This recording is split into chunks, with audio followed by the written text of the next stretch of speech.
para sistemas cerrados, que se ve efectos térmicos, que algo han visto ustedes en química general y algo en física, cuando vieron calorimetría y en química cuando vieron reacciones endotérmica, exotérmica, cálculos de entalpía de reacción y lo que es ley de Hess. Y con esto terminaría la parte del primer principio y sería hasta acá lo que entraría en el parcial. Voy a compartirles pantalla.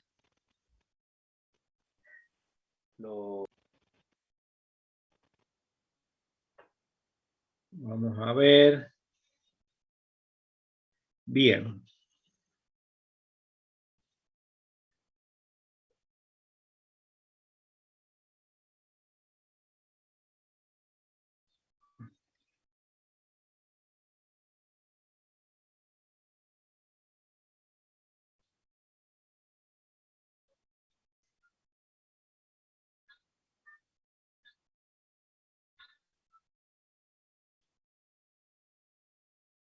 Bueno, ¿se ve ahí?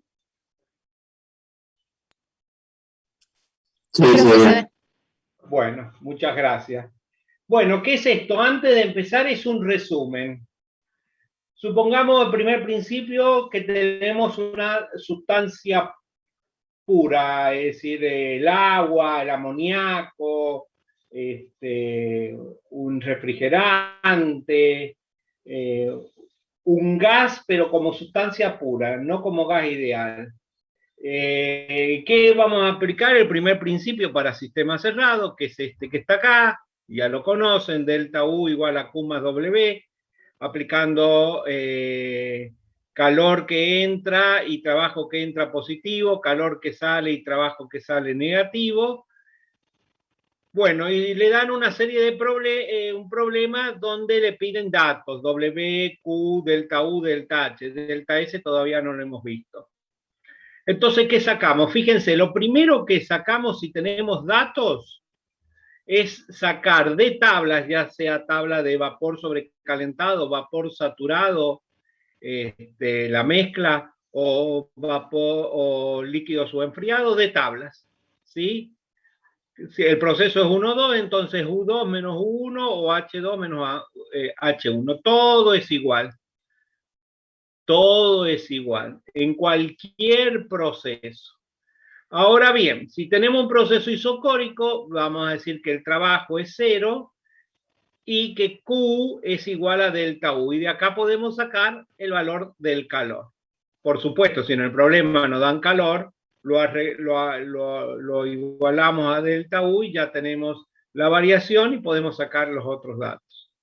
Si es un proceso isobárico, es esta la ecuación. U y delta H de la misma manera, de las tablas, y Q igual a delta H. Si es un proceso isotérmico, delta U y delta H de la misma manera, fíjense que acá nos dice que delta U y delta H sea igual a 0, porque eso es para gases ideales únicamente. Para gases ideales, ahora lo vamos a ver, para un proceso isotérmico, delta U y delta H. Y trabajo se saca con la ecuación de trabajo, donde me tienen que dar cómo varía P con diferencial B para poderlo integrar, porque P y B están variando, entonces, ¿cómo saco P en función de B?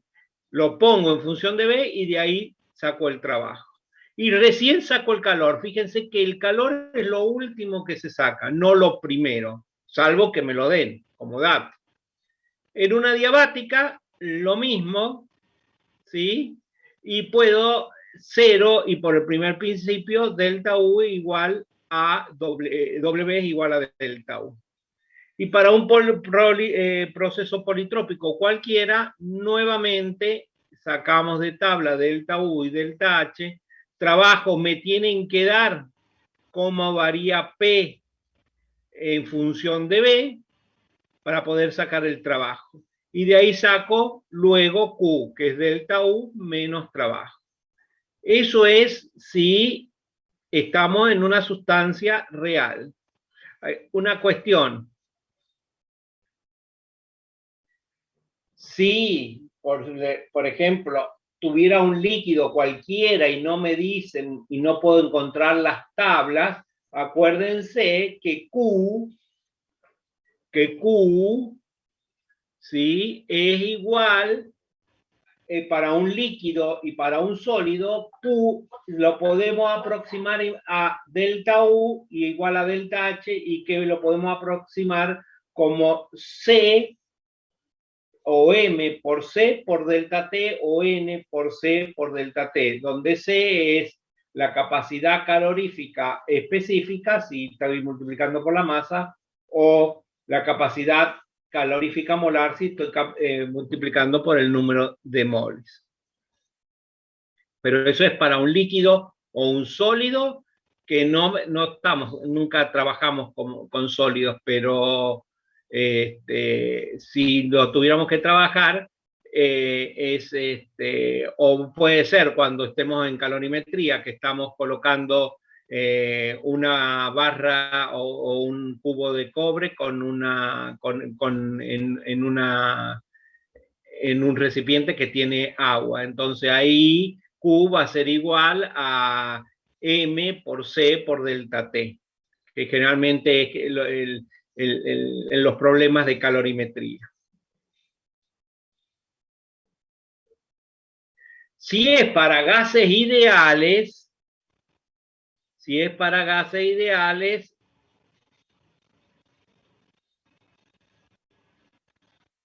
bueno, nuevamente, el primer principio, delta U es igual a Q más W, nuevamente la regla de los signos, Q y W que entra positivo, Q y W que salen negativo. Lo mismo, pero fíjense ahora las ecuaciones que tenemos. Ya no delta U y delta H no se sacan de tablas. Hay tablas de gases ideales, les comento que hay tablas de gases ideales y se pueden sacar U para cada temperatura. También se puede utilizar, pero generalmente se sacan con estas ecuaciones. N por C sub B por la diferencia de temperatura y N por C sub P por la diferencia de temperatura. Donde C, B y Cp es el calor específico o calor molar a volumen constante o a presión constante. Fíjense nuevamente, bueno, acá ya tienen un camino, por lo tanto están integrados estos, el trabajo está integrado igual que en el politrópico, y por eso tiene una ecuación. En la otra no, porque no conocemos el camino de P, que me lo tienen que dar en función de B. Y nuevamente lo último que se saca es el calor, salvo, vuelvo a repetir, que nos lo den como dato.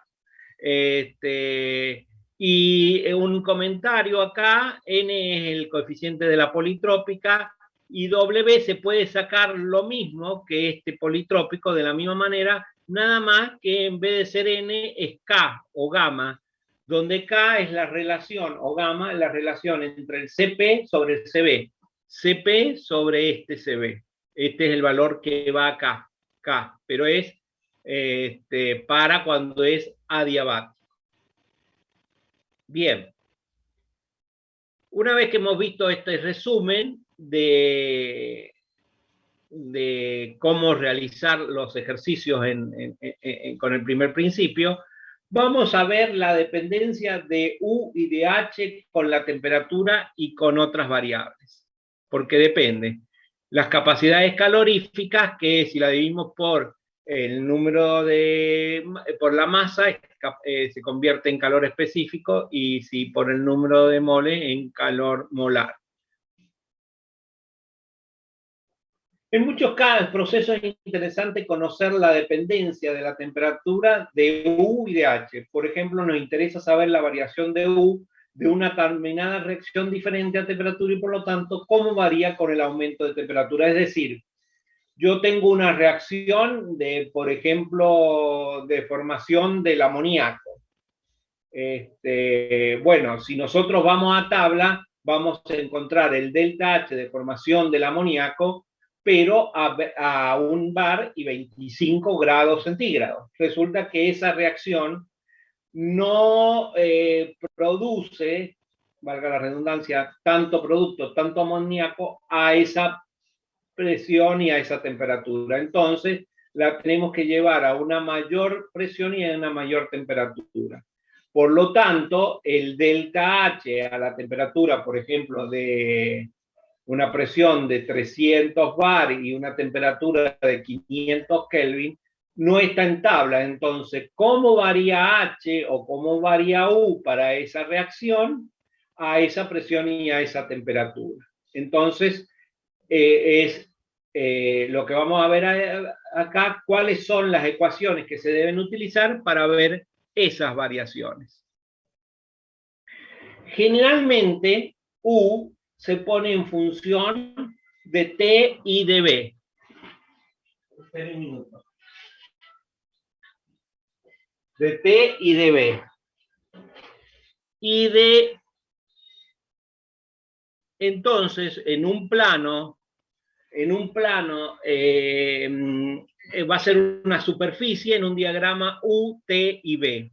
Y entonces podemos poner que la variación de U, como es función, la variación de U total va a ser la variación de U con respecto a T, o la derivada parcial de U con respecto a T a volumen constante por el diferencial T, más la variación de U con respecto a B a temperatura constante por diferencial B. Esto que está acá, esperen un minuto por favor.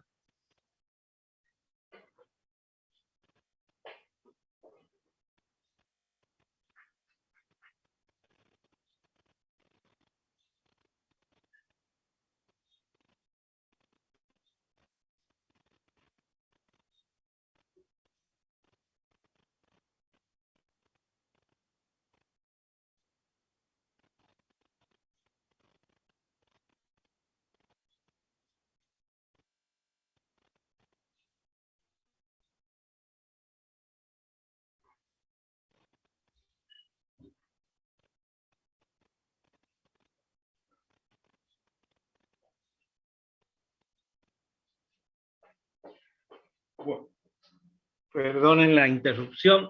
Entonces, como U es función de dos variables, lo tenemos en un diagrama tridimensional, donde hay U, T y B.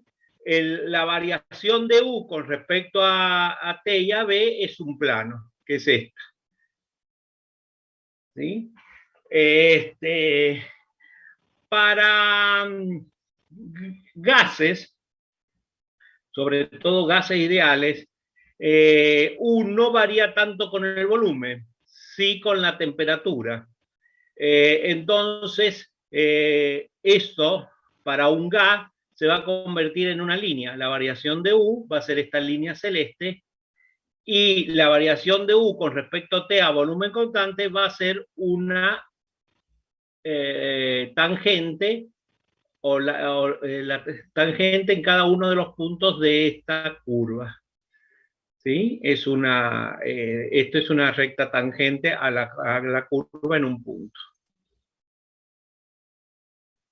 ¿Sí? Para conocer entonces U, cómo varía U con T, debemos mantener constante el volumen, que es la línea, vuelvo a repetir, esta que está acá. Que generalmente, vuelvo a repetir, son generalmente para los gases, ya sea ideales o reales.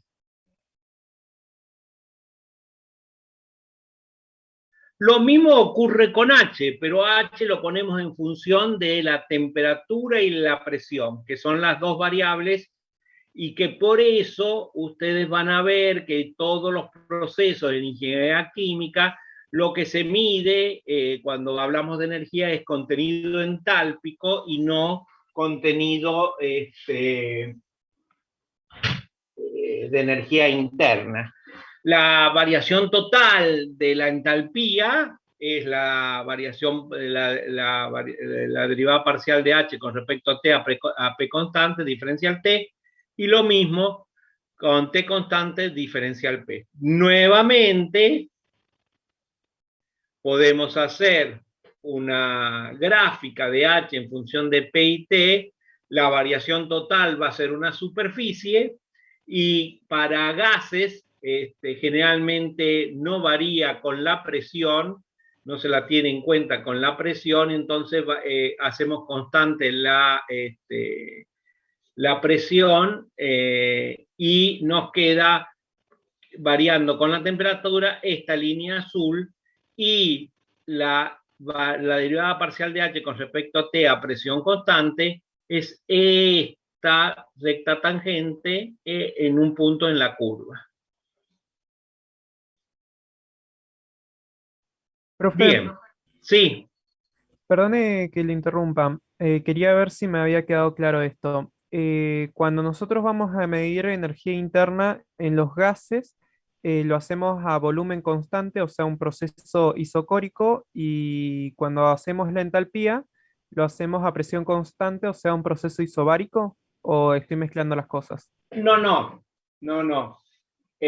Para cualquier proceso va a haber que la energía interna es función de la temperatura para gases, ¿no? Va a ser el C sub B es de la energía interna, ahora lo vamos a ver, para cualquier proceso, porque la energía interna no depende del camino, sino del estado inicial y el estado final. Entonces, lo que hemos dicho es que la energía interna es función de la temperatura y del volumen. Para la mayoría de los gases no varía la energía interna tanto con B, entonces lo que queda en función de la temperatura únicamente. Lo mismo con la entalpía, pero nada más que está en función de la temperatura y la presión.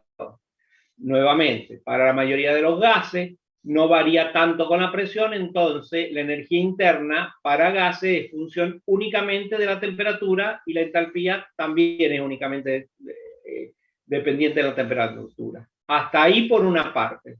Ahora vamos a ver qué es esa derivada parcial de U con respecto a T a presión constante, la derivada de H con respecto a T a presión constante, o la derivada de U con respecto a T a preconstante. Hasta ahí hemos llegado, ¿sí? No estamos hablando de ningún proceso todavía. Ok, muchas gracias. De nada. Profe, una consulta. Cuando Sí. usted dice para la mayoría de los gases, ¿es para gases reales o ideales?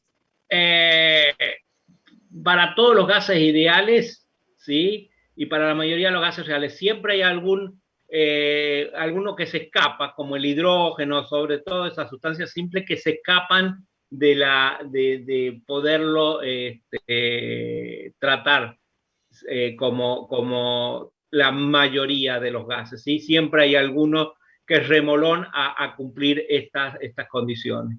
Pero se lo dice, ¿sí? Pero el oxígeno, todo eso, cuando es como gas ideal, lo podemos calcular como CB o CP. ¿Sí? Perfecto, gracias. Bien. Bueno, ahora que tenemos A, U y H variando únicamente con la temperatura, y ahí tenemos esa línea que vimos recién, ¿sí? ¿Qué podemos observar? Que las dos varían con la temperatura, por lo tanto, a cada temperatura, ¿qué van a observar? Por ejemplo, el punto A y B, que la pendiente es distinta. Por lo tanto, ¿qué está diciendo? Que esa derivada parcial, esa derivada parcial de U con respecto a T a presión constante, a volumen constante, varía con la temperatura. Y si vamos a H, lo mismo, que la derivada parcial en A y B, si la tangente en A y B son distintas, tienen distintas pendientes. Por lo tanto, la derivada parcial de H con respecto a T a presión constante son variables. ¿Y qué ven también? Que siempre U, que está acá, U es este punto negro que no se ve tanto, esta línea negra que se ve finita, es siempre menor que H, es decir, que la energía interna, los valores de la energía interna son menores que los valores de H, que cuando se acercan a temperaturas bajas, ya cuando se están convirtiendo en sólidos y en líquidos, ¿sí? Fíjense que se hacen casi igual. ¿Se acuerdan que dijimos que la variación de entalpía para sólidos y líquidos es aproximadamente igual a la variación de energía interna? Fíjense que acá se van haciendo casi iguales, pero cuando son a temperaturas muy altas, ya son gases, la diferencia entre la energía interna y la entalpía tienen una gran diferencia, son muy distintas. Esas son las dos consideraciones, entonces. La derivada parcial de U o H con respecto a T, a volumen o a temperatura constante, es decir, las pendientes de estas tangentes son distintas, van variando con la temperatura.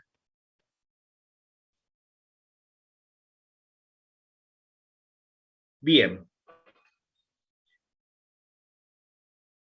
Entonces, la dependencia de U y H viene dada por la derivada de estas funciones de estado en función de la temperatura. Entonces, una tangente acá en el punto A. A estas derivadas, es decir, a la derivada de U con respecto a T a volumen constante y la derivada de H con respecto a T a presión constante, se le llama capacidades caloríficas. Ahí está la definición de la capacidad calorífica desde el punto de vista termodinámico, no desde el punto de vista de la calorimetría, que ustedes saben que es Q sobre delta T. Bueno, ahora es variación de U y variación de H. La capacidad calorífica, nuevamente, ahora vamos a ver que si la dividimos por la masa se convierte en calor específico y si la dividimos por moles en calores molares. ¿Sí?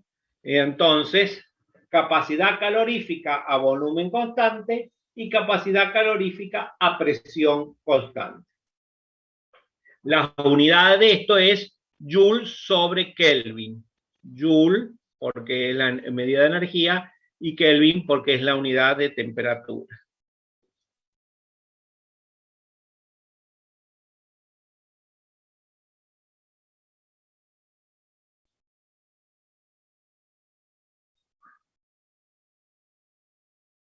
Si lo dividimos por el número de moles, ¿sí?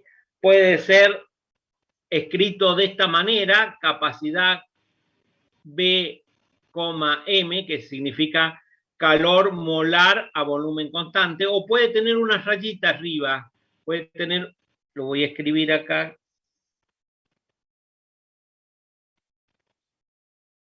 puede tener así. Puede estar así. Las dos maneras que se puede encontrar. Entonces, ¿qué significa eso? Joule sobre Kelvin sobre mol. Los calores específicos a volumen, que es con masa, es CBM mayúscula o C minúscula, la C minúscula sola, C minúscula B, C minúscula P. También le pueden encontrar, es Joule sobre Kelvin sobre kilogramo. Estas son propiedades extensivas y estas son propiedades intensivas. Acuérdense que toda extensiva, toda propiedad, cuando la divido por la masa o por el volumen, por los moles, se vuelve intensiva. Bien. Esta es la relación entre la capacidad calorífica o el calor específico o el calor molar a presión constante menos el del volumen constante para cualquier sustancia. Cualquier sustancia.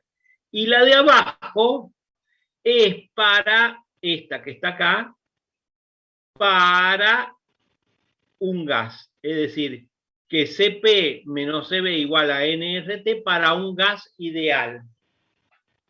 Porque se trabaja, ve la variación de U con respecto a B a temperatura constante, ¿sí? Es igual a 0, y la variación de B con respecto a T a presión constante es esto que está acá en NR sobre P, para un gas ideal. Entonces, para cualquier sustancia es esta, para un gas ideal es esta. La principal utilidad es predecir los cambios de entalpía y de energía interna, ¿sí?, cuando se produce un cambio de temperatura.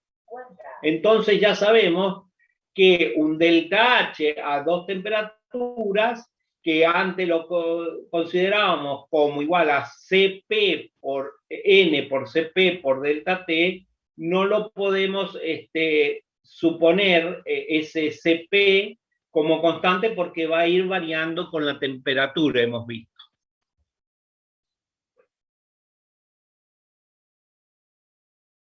Entonces, si nosotros queremos integrar esto, vamos a ver que esto varía con la temperatura. Entonces, no lo podemos sacar fuera de la integral. Y si queremos integrar la entalpía, no lo podemos, tenemos que tener en cuenta que este Cp también varía con la temperatura. Entonces, no lo podemos sacar dentro de fuera de la integral. Entonces me van a preguntar ustedes, pero nosotros hemos venido usándolo así. Bueno, hay ciertas condiciones en que el Cv y el Cp se pueden considerar constantes.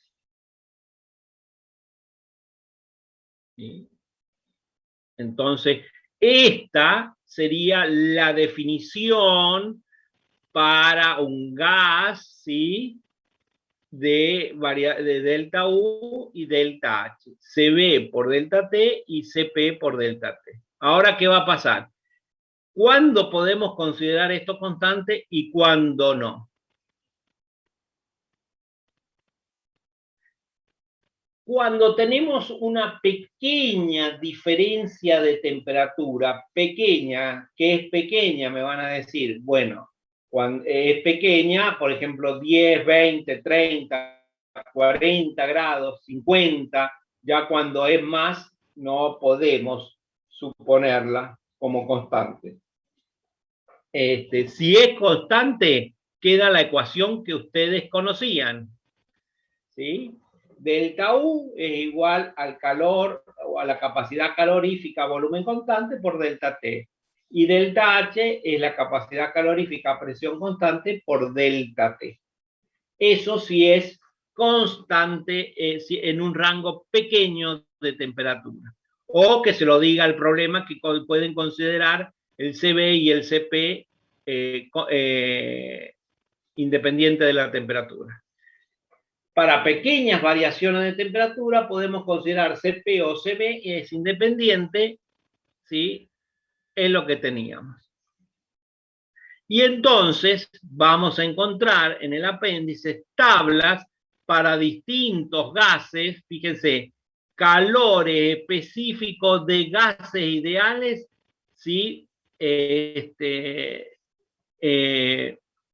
Acá está el gas, acá está la fórmula, acá está la constante de ese gas, la constante particular, fíjense en kilojoule, Kelvin sobre kilogramos, la constante particular, y el Cp y el Cp y el Cv, y la K. Recuerden que la K es la constante adiabática que se utiliza, por ejemplo, en el trabajo, que es Cp sobre Cv. Entonces ya se la dan como dato, está tabulado. Entonces, para distintos gases que se consideran como gases ideales, que debido a la temperatura que están trabajando, podemos considerarlo como constante. Fíjense, a 300 Kelvin. Si estoy trabajando 290, 280, 270, y siguen siendo gas, por supuesto,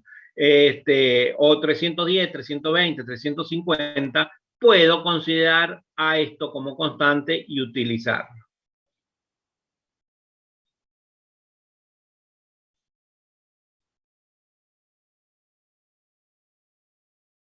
También para pequeñas variaciones de temperatura, o más grandes, pero ya más grandes, es decir, 50 grados de diferencia de temperatura, 80, 100 grados de diferencia, puedo tomar un CP o CB promedio. Fíjense que lo ponen así, no confundir con el molar. Esto es lo que está diciendo que es un CB o un CP promedio. Y acá está, fíjense cómo se hace calores específicos de gases que se consideran gases ideales, ¿sí? Como gas ideal de varios gases comunes, que es a diversas temperaturas. Acá está el aire, el dióxido de carbono, el monóxido de carbono, nuevamente CP, CB y la constante K de las adiabáticas. Por ejemplo, para el aire tenemos 250, 300, 350, ¿y qué hacemos? Tomamos, por ejemplo, vamos a ir de 250 a 400, ¿sí? Supongamos que consideramos ese un CP promedio, entonces tomamos el CP de 250, el CP de 400, hacemos el promedio, ¿sí? Y lo utilizamos acá y sacamos el delta U. Fíjense que va variando y no, entre 250 y 1000 ya hay mucha variación, no vamos a tomar un CP promedio. En un principio podemos hacerlo para una primera aproximación. Supongamos que estamos tomando cómo varía la entalpía del aire entre 250 Kelvin y 1000 Kelvin. Bueno, vemos que varía mucho. Bueno, pero hacemos un promedio de y asumamos con lo dividimos por 2, ¿sí? Y ahí tenemos el promedio que vamos a utilizar acá. También, ¿qué se podría hacer? Bueno, ir tomando todo esto, porque vamos a ir de 250 hasta 1000, sumamos todo y lo dividimos por el número que hemos sumado. Si sumamos 10, lo dividimos por 10 y ahí tendríamos un valor más exacto. Si vamos en este rango amplio de temperaturas, ¿no? Ahí sería un poquito más exacto, pero no es lo ideal.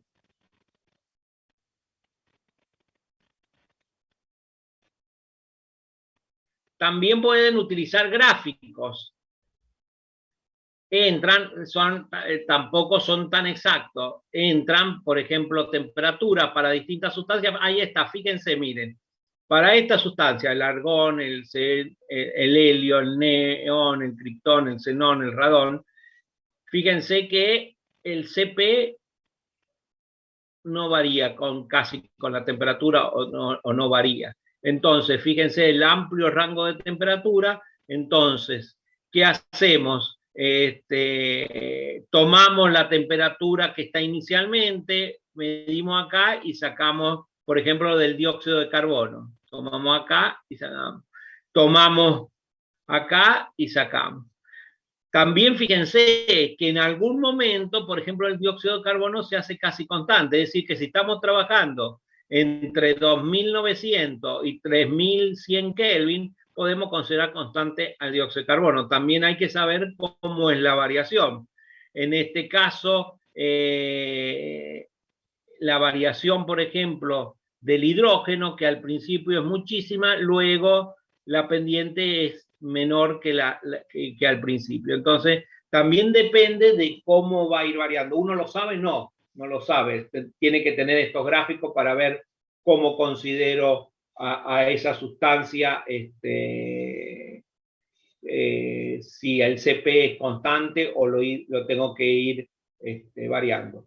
Entonces, ustedes tomen como regla que si es un amplio rango de temperatura, entre 250 Kelvin y 1000 Kelvin es un amplio rango de temperatura, entonces no la puedo tomar ni como constante ni como promedio.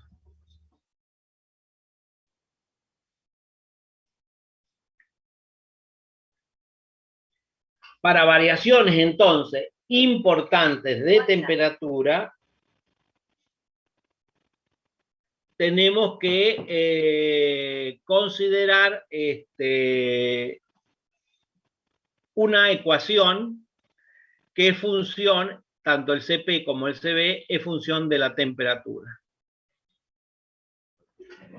Para sólidos, acá está, ve algunas sustancias, si estamos trabajando con sólidos a mucha temperatura, una gran variación de temperatura, estamos hablando de 1000 Kelvin de diferencia, tenemos que poner esa ecuación, A más B por T más C sobre T cuadrado. Entonces, esta ecuación, esto es un calor específico a presión constante molar, es decir, que las unidades de esto es Joule sobre mol Kelvin. Esto acá lo tenemos que poner acá dentro de la integral, donde A, B y C son constantes que vienen tabuladas.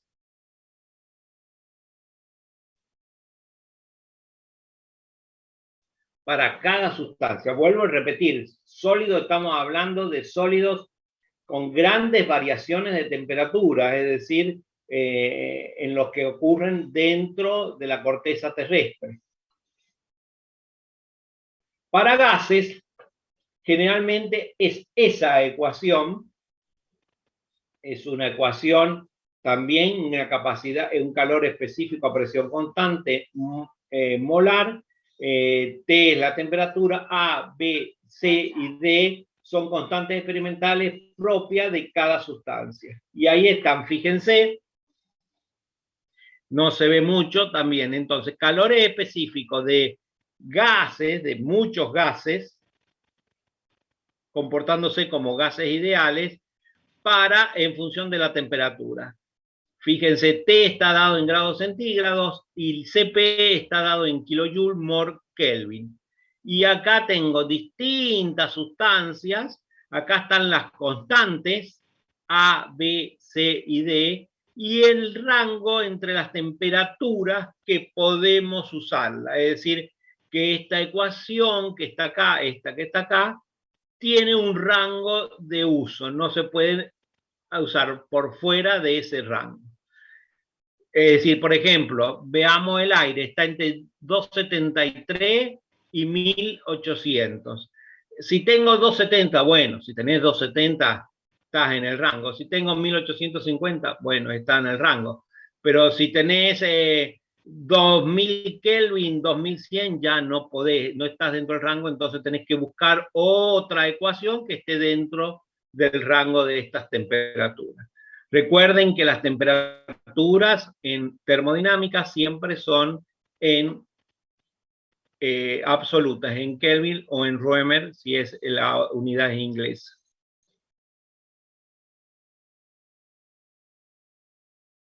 ¿Sí?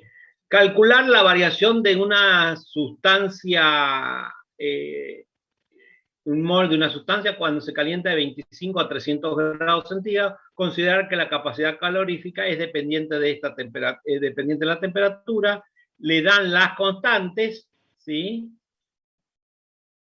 Y lo que tienen que hacer ustedes es integrarla, perdón.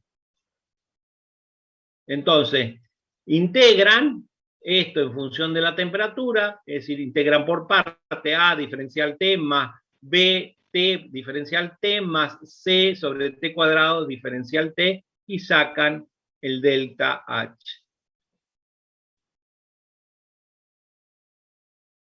Bien, entonces, antes de seguir, la energía interna la podemos definir, o la variación de energía interna, como la integral del Cv diferencial T. Y la variación de entalpía la podemos definir como la integral del Cp diferencial T.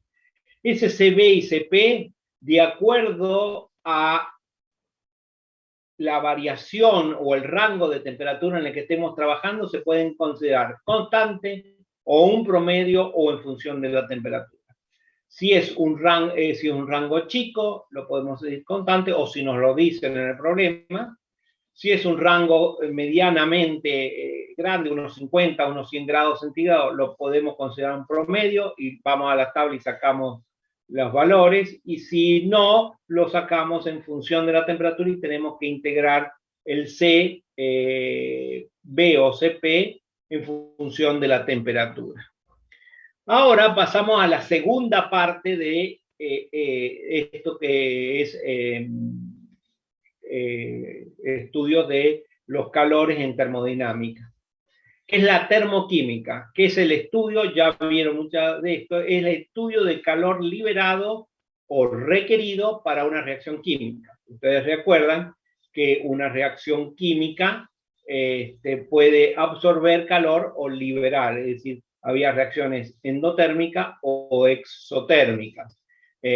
Bueno, ese estudio lo hace la termoquímica. Termodinámica por reacción química y termo por las energías desprendidas o liberadas, el calor liberado o absorbido.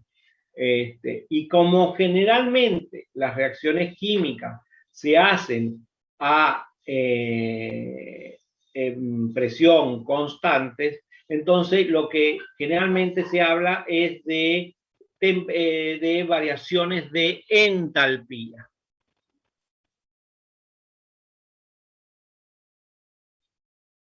Entonces, la termoquímica es el estudio y la medida de la energía transferida como calor cuando ocurre una reacción química.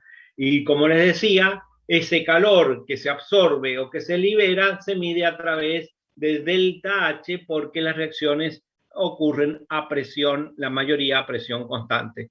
Y me pueden preguntar, ¿y si es a volumen constante? Bueno, vamos a medir delta U a través de Q. El calor liberado va a ser una variación de energía interna.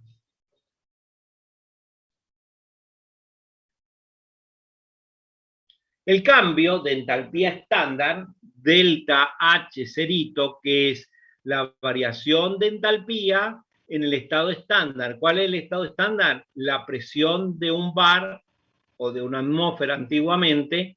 ¿Y qué temperatura? Cualquier temperatura. Lo que pasa es que hay tablas de variación de entalpía estándar que se hicieron a una determinada temperatura y es 298. Por eso muchas estudiantes dicen que la entalpía estándar es el delta H a 298. No. Cuando se pone eso, significa que la presión está fijada. La presión está fijada en un bar, o repito, en una atmósfera antiguamente. ¿Qué pasa a la temperatura? Puede ser cualquier temperatura. ¿Sí? ¿Puedo tener un delta H cerito a 500 Kelvin? Sí, si necesito, si voy a trabajar permanentemente a 500 Kelvin, lo puedo tener a 500 Kelvin. Como las tablas ya se construyeron a 298, quedó que este delta H están a 298, pero la temperatura no está fijada, la temperatura puede ser cualquiera. Entonces, de una reacción o de un cambio de estado físico, es decir, que hay delta H cerito, por ejemplo, de cambio de estado.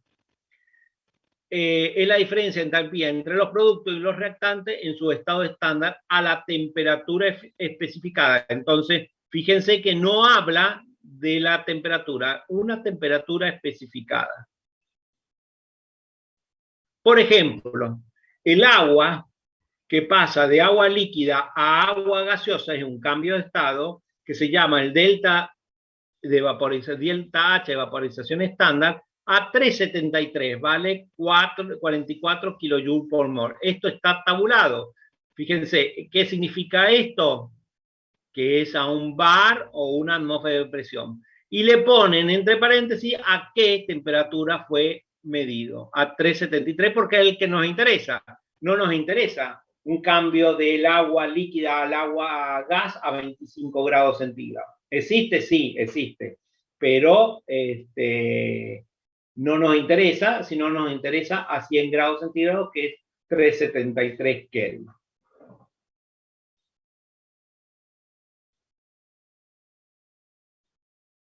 Entonces, ¿qué van a observar en la mayoría de los libros? Delta del tipo de reacción. Acá es un delta de una reacción, de una formación, de una combustión, de una vaporización, de una sublimación, de una fusión.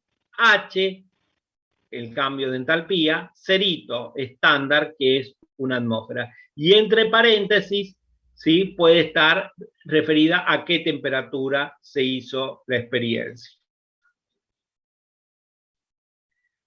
Ve acá la temperatura usualmente, y vuelvo a repetirlo, a 298,15, porque ya estaban las tablas hechas, no se iban a poner a hacer nuevas tablas a otra temperatura, por ejemplo, 300 Kelvin.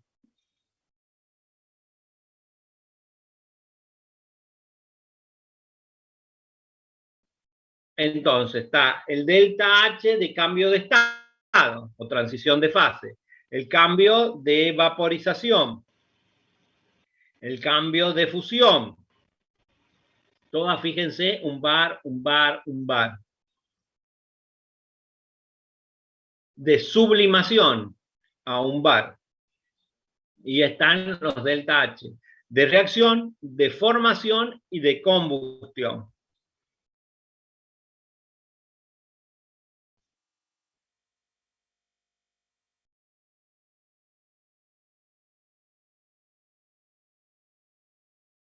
Desde un sólido a un líquido tenemos el delta H de fusión, eso, y desde un líquido a un gas tenemos el delta H de vaporización.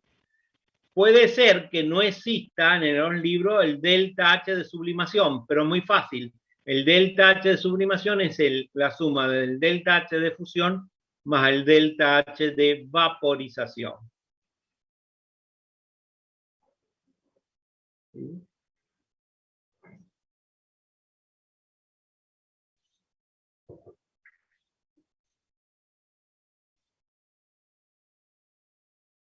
Otra cosa, que si queremos el cambio del sólido al líquido, que se llama el delta H de fusión, es el mismo valor, pero cambiado de signo, del delta H de solidificación.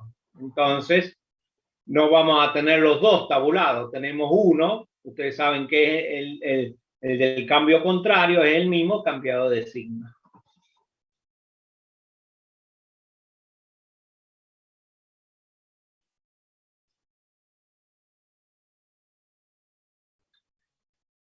Otra cosa que han visto,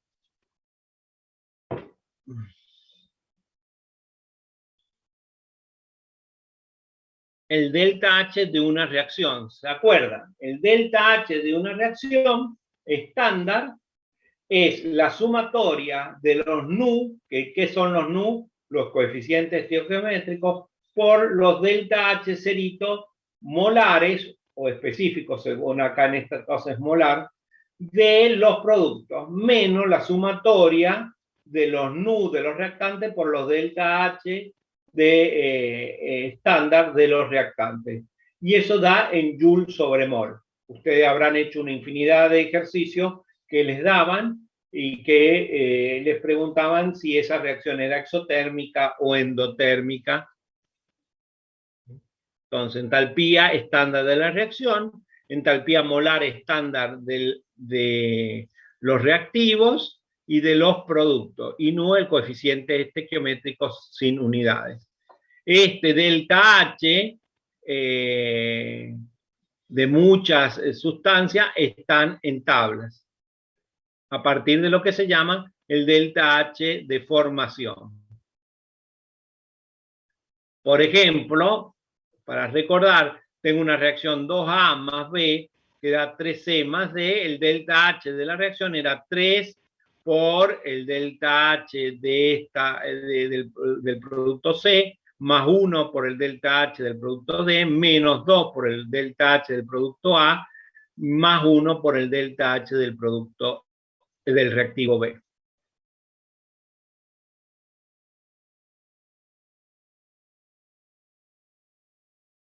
También vieron ley de Hess. ¿Se acuerdan? Que lo que dice Hess es que una reacción la podemos determinar de una forma, en un paso, o en haciendo distintos tipos de reacción para llegar a la misma reacción general final, es decir, en distintos pasos. ¿Y esto es por qué? Porque lo que medimos, el calor que medimos que se absorbe o se produce, está en relación directa con la variación de entalpía, y la variación de entalpía es una función de estado, y como ser función de estado, no depende del camino, es decir, una reacción se puede llevar en una etapa o se puede llevar en varias etapas o suceder en varias etapas.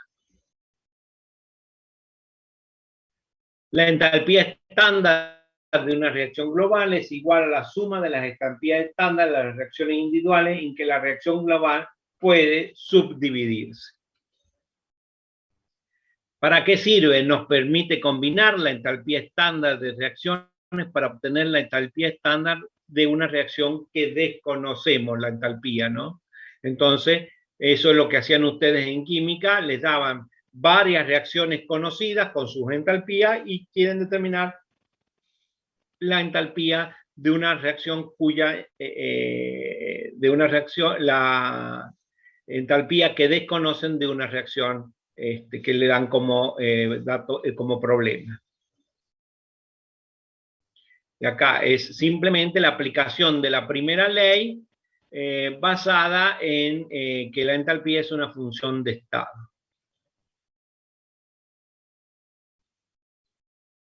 Bueno, ahí está. ¿Sí? Si quiero conocer la reacción, la entalpía de la reacción A que da B, la podemos calcular como la suma de la reacción A que da C y C que da B, sumando las entalpías delta H1 y delta H2. También, a partir del delta H de una reacción, vieron lo que son los calores estándar de formación y los calores estándar de combustión. ¿Por qué?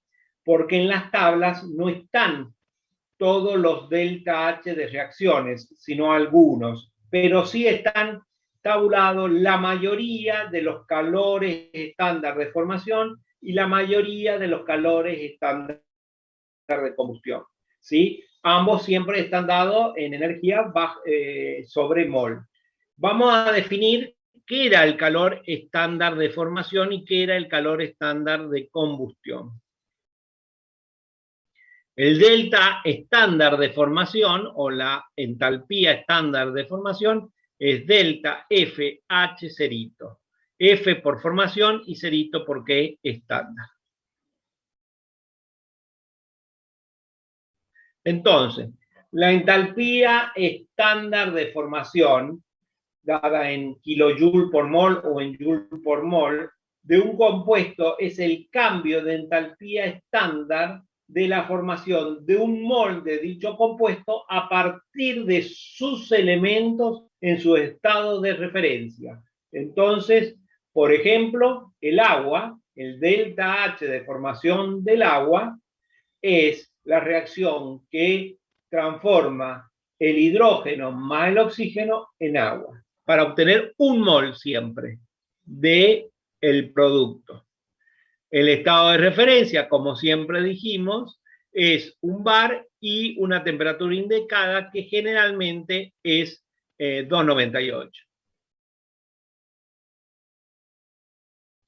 ¿Y por qué eso? Porque se toma como referencia que las entalpías de los compuestos, de los elementos, de los compuestos simples como el hidrógeno, el oxígeno, no el hidrógeno molecular, sino el hidrógeno, el hidrógeno molecular, perdón, sí, ese sí, el oxígeno, el carbono, el hierro, etcétera, etcétera, se le da como valor de referencia a un bar 0.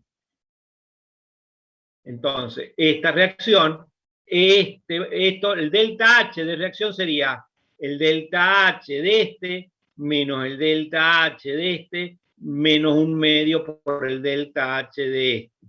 El delta H de este y el de este se consideran 0, entonces el delta H de la reacción sería el delta H de formación de este componente. Existen, como les dije, el delta H de formación tabulados. ¿Para qué? Porque si queremos trabajar una reacción que no tenga elementos, sino que, por ejemplo, la reacción de el cloruro de sodio más el ácido clorhídrico, perdón, el hidróxido de sodio más el ácido clorhídrico que da cloruro de sodio y agua, todos esos son sustancias compuestas, entonces no tendríamos tablas si fuera un delta H de reacción. Pero sí tenemos tablas de delta H de formación. Entonces, vamos a ver cómo se relaciona el delta H de esa reacción con el delta H de formación. Muy simple. El delta H estándar de una reacción es la sumatoria de los nu sub i, que son los coeficientes estequiométricos, de los productos por el delta H de formación de todos los productos estándar, menos el nu sub i por el delta H de formación de estándar de los reactivos. Y estos sí están en las tablas, los delta H de formación de la mayoría de las sustancias.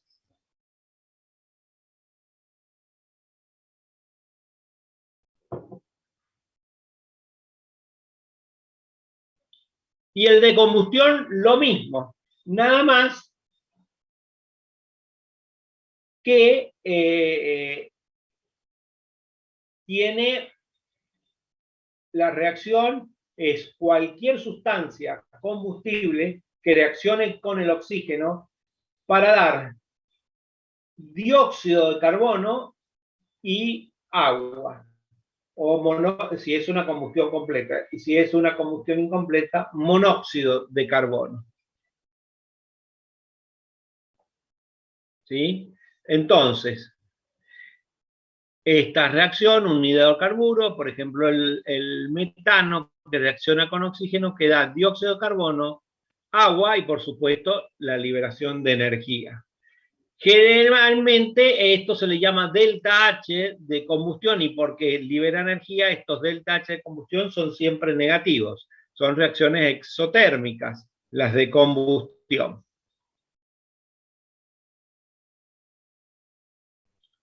El calor normal de combustión que se define es el delta H de combustión, pero medido a un bar.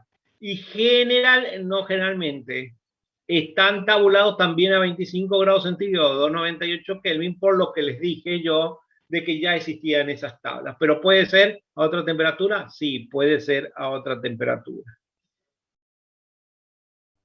Es lo que sí, siempre una reacción exotérmica, porque libera calor.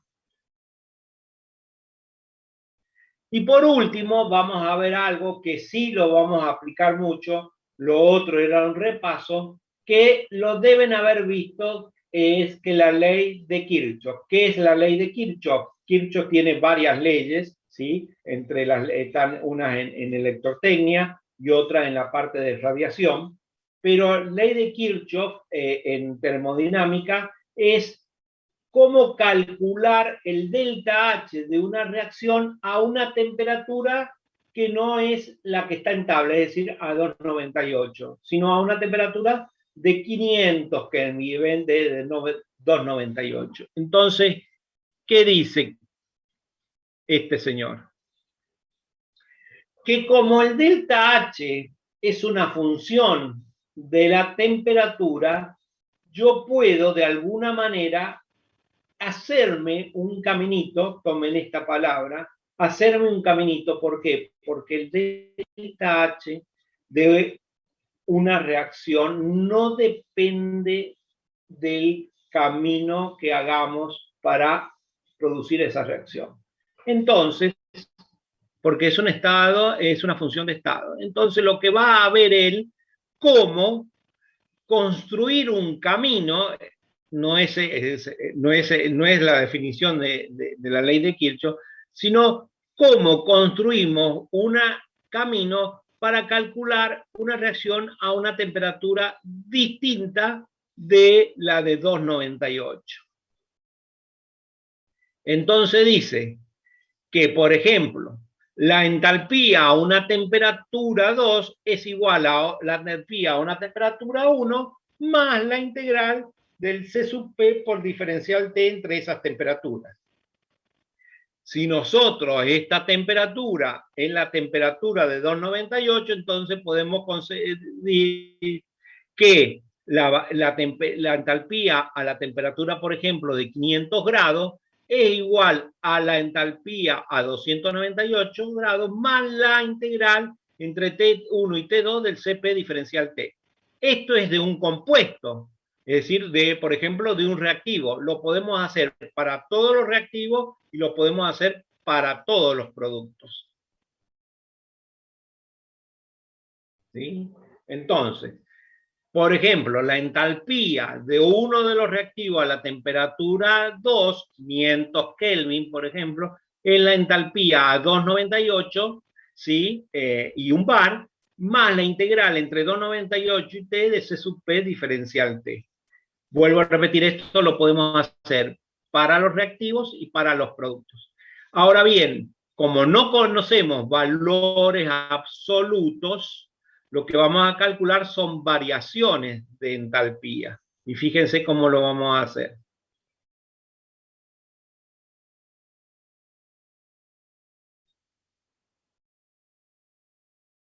Vamos a decir que la variación de la reacción, ahora estamos en una reacción, la variación de la reacción, por ejemplo, tenemos, vamos a escribir acá, a ver si me sale, la reacción A más B que da C, suponga. Y esto está aquí, bueno, esto está a 350 grados centígrados, supongamos. ¿Qué me va a decir? Que la variación de la reacción a 350 grados centígrados es igual a la variación de la reacción estándar a la temperatura de 298 y un bar, que esa sí la conocemos. ¿Por qué? Porque vamos a tablas y buscamos esta y buscamos esta, más la integral entre T1 y T2 de la variación de los C sub P diferencial T. ¿Qué es la variación de la reacción de los C sub P estándar? Es el C sub P de los productos menos el C sub P de los reactivos, ¿sí? Vendría a ser el C sub P de C multiplicado por el coeficiente estequiométrico menos el C sub P de A multiplicado por el coeficiente estequiométrico menos el C sub P de B multiplicado por el coeficiente estequiométrico integrado entre T1 y T2, donde T1 es 298 Kelvin. Ahora bien, esto es fácil sacarlo porque vamos a tabla y lo sacamos. ¿Dónde se complica acá? ¿Por qué? Por lo que acabamos de ver hace un ratito. Este C sub P puede ser considerado constante, promedio o variando con la temperatura. Entonces, imagínense cuando tenemos que integrar en una reacción donde los C sub P son variables con la temperatura. Se hace un poco complicado. ¿Sí?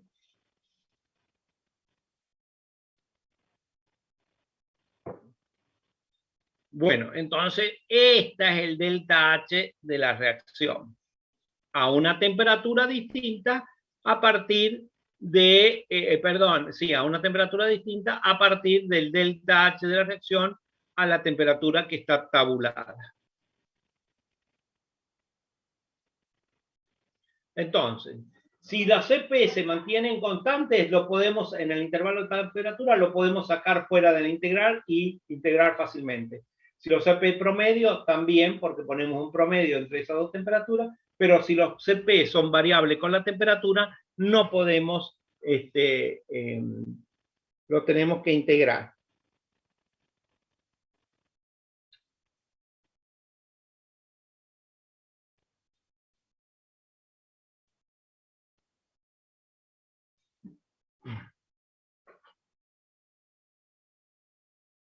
¿Sí? Entonces, si el mismo ejemplo de recién que teníamos el delta H de la combustión a 298, lo podemos sacar un delta H de una combustión a 500 Kelvin. ¿Sí? Entonces, un caso especial, fíjense, de la ley de Kirchhoff, supongamos que el metano y el oxígeno reaccionan, es decir, combustionan a 25 grados, pero por el calor que libera, y eso está en un equipo, se lleva a 260, es decir, que los productos están saliendo a 260 grados centígrados. Entonces, ¿qué tenemos? Tenemos los reactivos a esta temperatura, esperen que voy a poner el puntero en la, tenemos los reactivos a la temperatura de 25 grados y tenemos los productos a 260. Esto es lo que ocurre. ¿Qué es lo que vamos a hacer? Los reactivos, producimos la reacción acá a 25 grados y cuando llegamos a obtener los productos a 25 grados, vamos a elevar la temperatura solamente de los productos. Entonces ahí no van a estar los reactivos en la integral que vimos recién. Va a ser el delta C sub P únicamente de los productos. Entonces, este calor normal de la reacción es el que obtuvimos recién, que vimos cuando era a 1 bar y 298. Y luego, ¿qué calentamos? Calentamos como calor sensible únicamente los productos. Entonces, fíjense, el delta H de la reacción, que es este que está acá, va a ser el delta H de la reacción, pero en estado estándar, este que está acá, el calor normal de reacción, más la integral entre T1 y T2 del delta C de reacción del C de los productos únicamente. Entonces, de la sumatoria de este, el CP de este, más el CP de 2 por el CP del agua. Y nuevamente, si esto yo lo considero con un rango pequeño de temperatura, ese delta CP va a ser con CP constante. Si no, va a ser con CP promedio, o si no, con CP variable, y los tengo que integrar.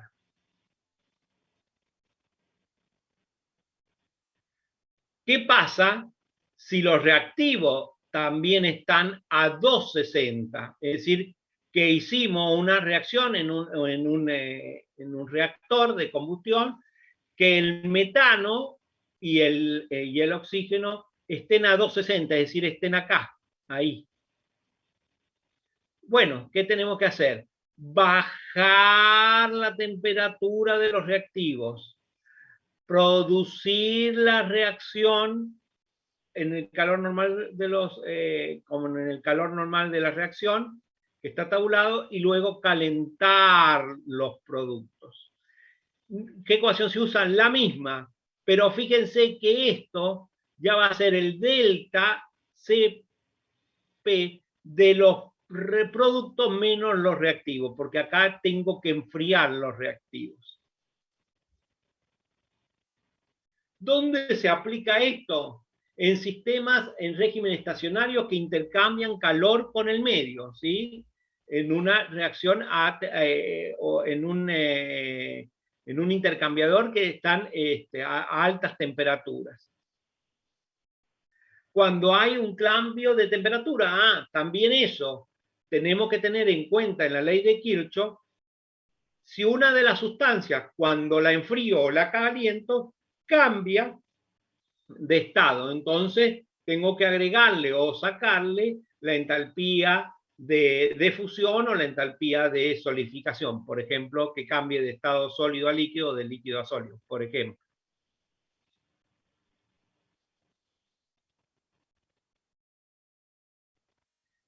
El cálculo de la cantidad de calor necesaria para modificar la temperatura, el estado de agregación o naturaleza química de una determinada cantidad de material. El cálculo del caudal de fluido refrigerante o de calefacción necesario para mantener las condiciones de trabajo en una operación. El cálculo de los caudales de calor intercambiados requeridos para una operación que se realice en condiciones isotérmicas o adiabáticas. Una de las aplicaciones muy utilizadas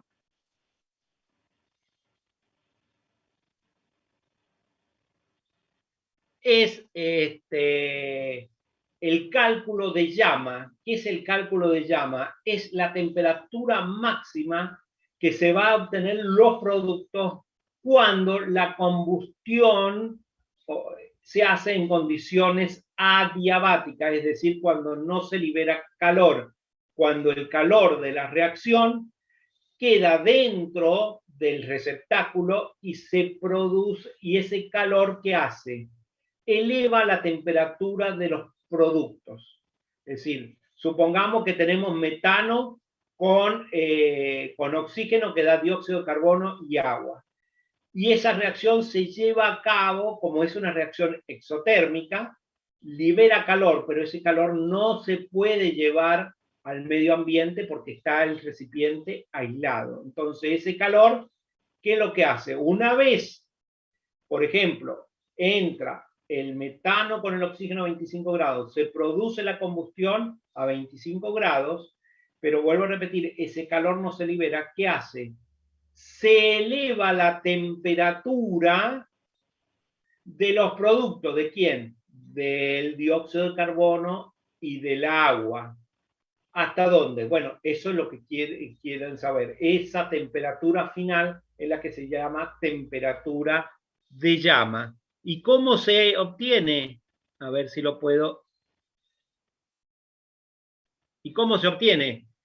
Fíjense, esta reacción a 25 y supongamos que esto no lo sabemos, no es 260. Entonces, condición adiabática, ¿qué significa? Este valor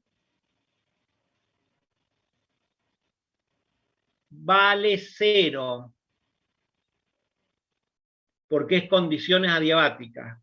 ¿Qué tengo? El delta H de la reacción, que saben que es exotérmica, un valor.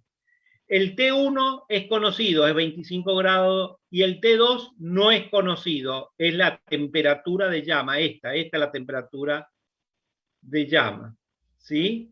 Y esta es de 25 grados centígrados. Entonces, como esto es 0, esto es conocido, lo despejo y saco acá los delta, el C sub P del dióxido y el C sub P del agua es conocido. Entonces saco, esto lo integro y ¿qué incógnita tengo? T sub 2. ¿Qué problema hay? Que si los deltas C sub P son variables, yo tengo una integral con algo no conocido. Tengo que integrar, me va a quedar una ecuación que no es implícita, explícita en T, sino que lo voy a tener que hacer por prueba de error o por aproximación. Ese es el único problema. Bien.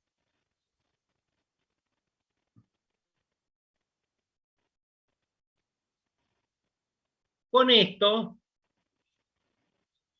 damos por terminado los temas de termoquímica o de tratamientos térmicos a través de la termodinámica. Y acá se terminaría para el primer parcial, que ya dijimos cuándo es. ¿Alguna duda quedó de esto? Profe, entonces, ¿cuándo se usaría el C constante y cuándo es C promedio? ¿O podemos usar Eh, cualquiera de los dos? eh, es difícil contestarla en forma exacta. Para un trabajo que tengas vos, no ahora, sino que tengas un trabajo que hacer, que generalmente a los pasantes les dan estos trabajos para calcular el contenido calórico o la cantidad de calor o la cantidad de energía que uno necesita en un recipiente, o si libera calor o no, o la temperatura de llama, también es muy fácil calcularlo. Si es un dato, si es un si te piden, por ejemplo, calcular la temperatura de llama y quieren un valor muy exacto, tenés que calcularla, tenés que usar el CP como variación de la temperatura, porque no sabés si el rango de temperatura es muy chiquito o muy grande a priori, ¿sí?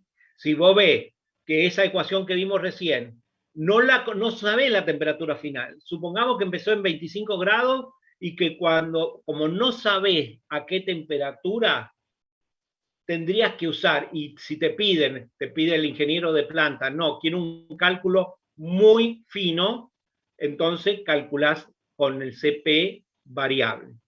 Si te dicen, no, quiero un dato grosero, es decir, algo aproximado, lo calculás con un CP constante. Ahora vamos al parcial, que es lo que te puede llegar a interesar. Te lo van a preguntar o te van a decir, te van a dar un ejercicio que te digan, use el CP constante o un CP promedio o un CP variable, ¿sí? Para que ver si sabes usarlo. En la mayoría de los ejercicios no estamos utilizando, salvo que sea una turbina que trabaje con gas ideal, que haya una drástica caída de la temperatura, ahí sería usar la variación de entalpía, habría que usarla con un CP variable. Si no, generalmente es un CP promedio o un CP constante.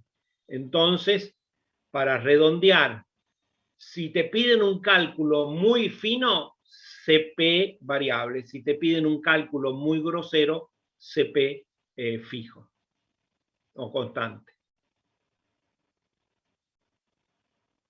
¿Quedó claro ahí eso? Gracias, profe, sí. De nada. ¿Alguna otra duda?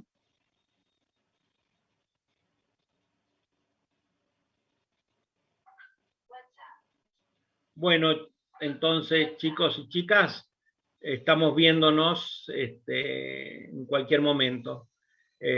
Ahora van a tener miércoles, viernes, el lunes que viene, el viernes y el otro miércoles, todo práctica. Así que denle, pregunten todas, sáquense todas las dudas que tengan, ¿sí? Será hasta el parcial.